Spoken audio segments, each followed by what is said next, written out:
আলাইকুম, আশা করি সবাই ভালো আছেন। আমার চ্যানেলে সবাইকে স্বাগতম।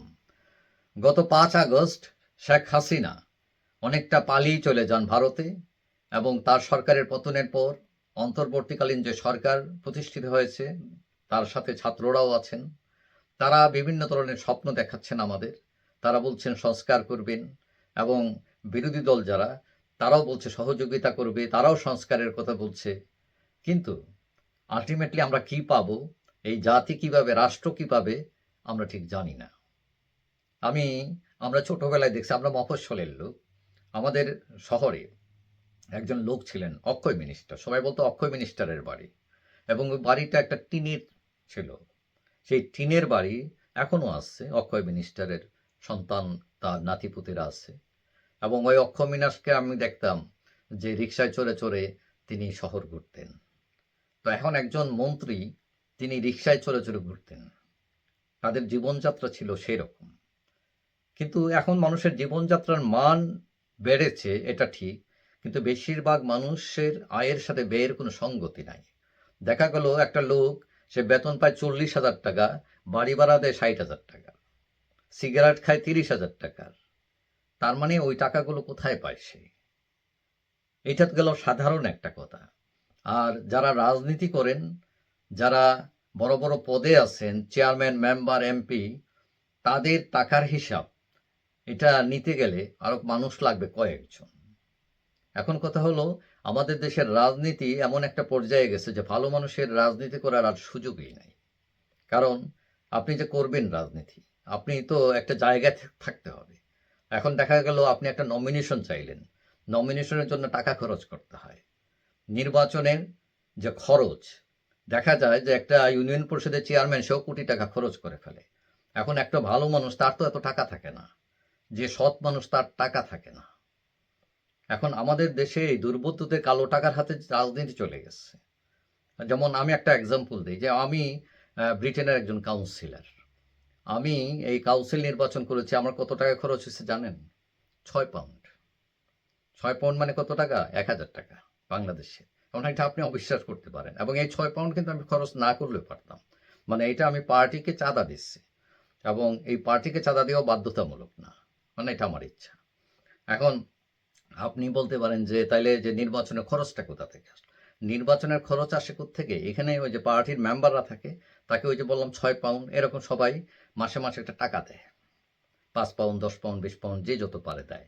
ওইটার একটা ফান্ড হয় এবং ওই ফান্ড থেকেই খরচ হয়। তারপরে এই যে আমাদের এই যে রাজনীতি দলগুলো আছে, এই দলগুলো এখন সংস্কারের কথা বলছে। কিন্তু তাদের দলের ভেতর কত কালো টাকার মালিক আছে, পেশি শক্তির লোক আছে। তারা আগে নিজেরা এই দলের সংস্কার করুন। যারা নেতাদের, যারা সম্পদ আছে, তাদের বিবরণী নেন, যে তোমার কত টাকা আছে, কিভাবে বানাইলা। তারপরে একটা নমিনেশন দেওয়ার আগে ভালো মানুষ খুঁজেন। চাইলেই তো সার্ভে করতে পারেন। কারণ দলের ভেতর ভালো মানুষ নাই তা কিন্তু না। কয়েকজন ভালো মানুষকে সেট করেন, করে বিভিন্ন এলাকায় গিয়ে খোঁজ খবর নেন। ভালো মানুষ বেরিয়ে আসবে। ভালো মানুষ নাই তা তো না।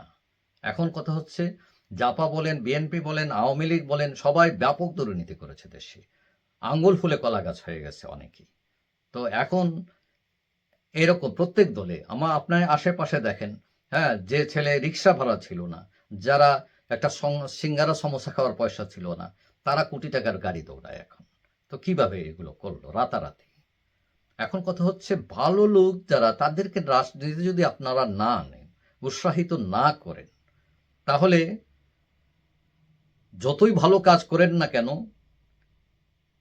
সেই ভালো কাজ টিকবে না। এবং ভালো মানুষ এখন কেন রাজনীতিতে আসবে না জানেন? কারণ হলো যে একটা সরকার যখন ফল করে, আমাদের দেশে তো ফল করে না, মানে টেনে নামানো হয়। তো এরা দুর্নীতির কারণে, হত্যা, গুম, যা কোনো কারণে হোক নামানো হয়। নামানো হওয়ার পরে একটা বিরাট ধরপাকড় শুরু হয়। মানে যারে পারে ধরো, মানে ওই দলের লেভেল থাকলেই হলো। তো এখন এইরকম গণহারে ধরে, কিন্তু এই হিসাবটা করা হয় না যে সবাই কিন্তু দুর্নীতি করে না। যেমন ধরেন আওয়ামী লীগ। আওয়ামী লীগ একটা বিশাল সংগঠন, কোটি কোটি তার সমর্থক ভক্ত আছে। এখন কয়জন ভোট করছে? এখানে 4-5 কোটি মানুষ তো আর এই যে দুর্নীতি করে নাই। তো এখানে 100 জনে হয়তো 1 জন, 2 জন, 5 জন করছে। কিন্তু আপনি যদি সবাই গিয়ে ধরতে চান, এখন একজন এমপি হয়েছে, এমপি যে 300 জনই মানে ডিসঅনেস্ট তা কিন্তু না। এখানেও 2, 5, 10 জন ভালো থাকতে পারে। এখন সবাইকে যদি ধরেন, তো গিয়ে জেলে ঢুকান, এই আপনার রিমাইন্ডার নেন, মারধর করেন, তখন একজন ভালো মানুষ স্বাভাবিকভাবেই সে আর যাইতে চাইবে না রাজনীতিতে। কেন? কারণ সে জানে ভালো কাজ করলেও যখন সরকার ফল করবে তার দলের বিভিন্ন মানুষের অন্যায়ের কারণে, তখন তাকেও জেলে যেতে পারে, তাকেও রিমাইন্ডে নিয়ে টর্চার করতে পারে। তখন এই ভালো মানুষটি তার দেশ সেবা করার ইচ্ছা থাকলেও, তার পকেটে টাকা না থাকলেও, সে যদি তাকে একটা চান্স দেয়, তাও তিনি যেতে চাইবেন না হয়তো। কারণ আমাদের পরিস্থিতিটা এইরকম করা হয়ে গেছে।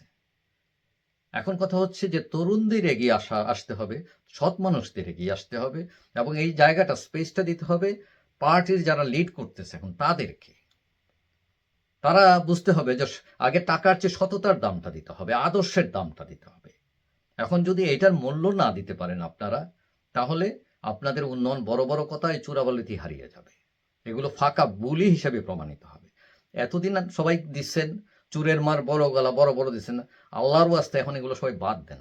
দয়া করে আপনারা নেতারা বিশেষ করে আছেন, নিজেরা শুদ্ধ হন এবং শুদ্ধ মানুষকে ভেতরে ঢুকানোর সুযোগ দেন। কারণ চুরকে আপনি যতই ধর্মের বাণী শোনান না কেন, সে কিন্তু চুরি করবেই। আর একজন ভালো মানুষ, যে সৎ মানুষ, তাকে আপনি বোমা মারলেও সে থাকবে সহজ, কারণ তার ন্যাচারে নাই এটা, সে করবে না। তো এরকম মানুষ দরকার আমাদের রাজনীতি দেশের জন্য। আপনি যে দলই করেন না কেন, আপনার তো একটা কমিটমেন্ট থাকা দরকার রাষ্ট্রের প্রতি। মিনিমাম দেশপ্রেম আপনি দেখাবেন না? রাষ্ট্র তো আপনাকে অনেক কিছু দিচ্ছে, আপনি যে শ্রদ্ধা পাচ্ছেন, হ্যাঁ, আপনার যে মানুষ রেসপেক্ট করছে, এটার মূল্য দিবেন না আপনি? যাই হোক, যারা আল্লাহর রাস্তায়, সবাই একটু ভালো হওয়ার চেষ্টা করবেন।